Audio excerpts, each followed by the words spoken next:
Okay, hello and welcome to another Jet vlog. Today is Sunday, and I had a good day yesterday. It was Saturday, and I went to a concert at in my local town, and it was for all the area junior high schools and high school students to perform. So I got to see both my junior high schools perform, and they did really well.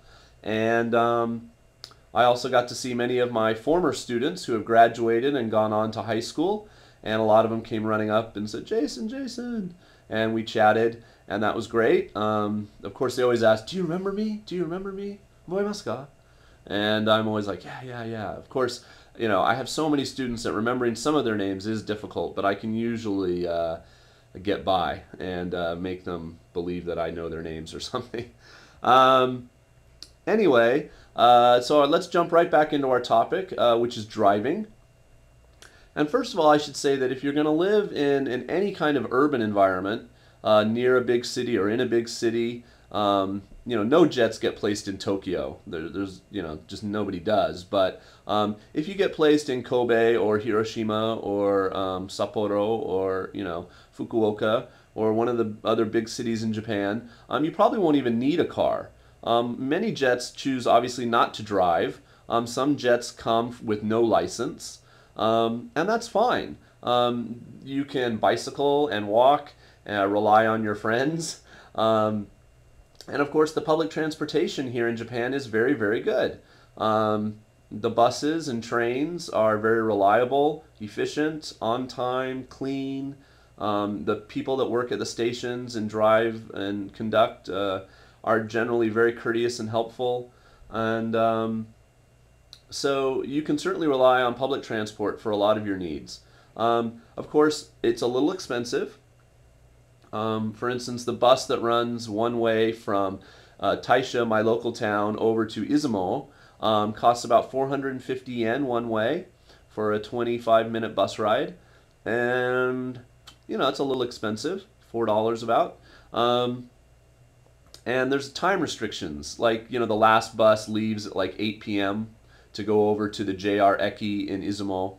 And like the last train, for instance, from Matsue, the capital, where many of my jet friends live, and comes back to Izumo, leaves at like 11:30 p.m. So if I were to go over to have drinks or go to a party or go do karaoke, you know, you have to be aware of what time you're going to have to leave. You can't stay out all night.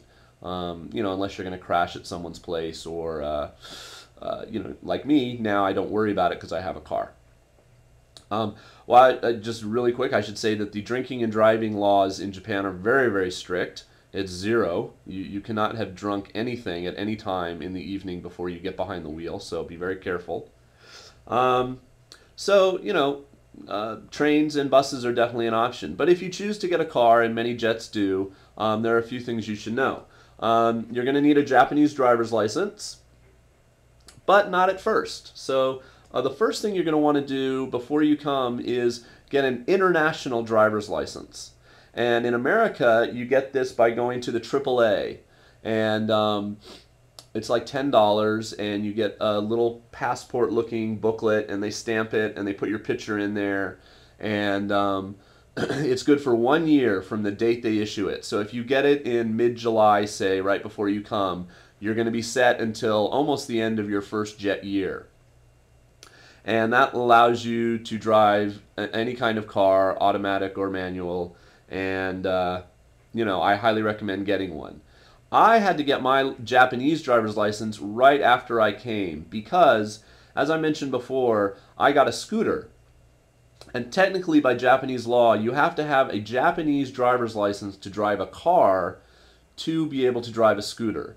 So even though I had an international driver's license that enabled me to drive a Japanese car, this wasn't good enough. You don't have to get a special license for like a motorcycle or a two-wheel vehicle, but you do have to get, you know, this type of hard plastic Japanese driver's license. And this one expires in Heisei 22.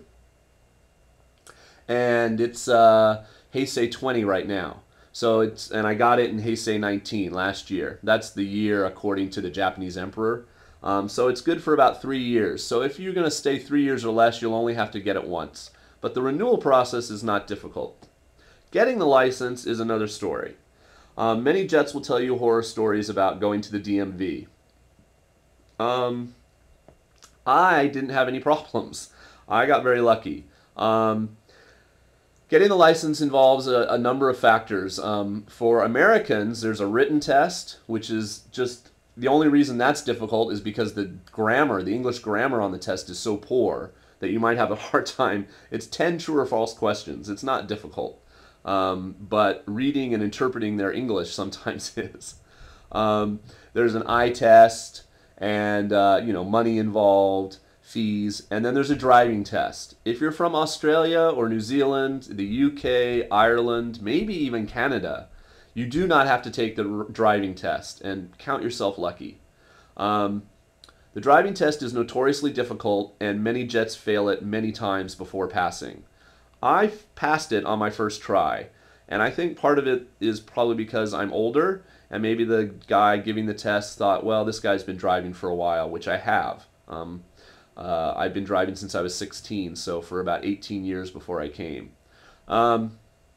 Anyway, it has some difficult things in it. You know, certain places where you have to sound your horn, look certain ways. There's an S-curve, which is difficult. A 90-degree angle crank turn, they call it. Which is, it's good that you're tested on these things because you will actually encounter these in Japanese streets. But it's difficult, so be aware of that. The most difficult thing for me and for other jets too is that you have to go twice. You go a first time and they interview you about your current driver's license from your home country. And they ask you really convoluted questions like they don't trust us. Like they're trying to catch you in a lie about how you got your license. Did you have to take classes? Did you get it in school? How often do you renew it? When did you last renew it? Blah, blah, blah. And I went by myself with nobody to help me with the Japanese, and I had only been here 3 months. And so I took about an hour in a small room with this Japanese guy. And we got through it, and obviously it all ended up okay. Other jets, have a real hard time with that part of the process. And so, take someone with you that speaks Japanese if you can. So you have to do that interview and then do the driving thing, and then eventually you get your license. A lot of jets leave it until like June or July because, their international driver's license covers them for 1 year. And then they fail a number of times, and then they're stuck. There's this limbo time where they can't drive on their international, but they don't have their Japanese driver's license yet. So I recommend getting your Japanese driver's license well before your international one expires. So gas money. Gas is expensive here. It's about 170 yen per liter right now, and that's about $1.60 per liter, so times that, I think there's 4 liters in a gallon, so that's at least $6 a gallon.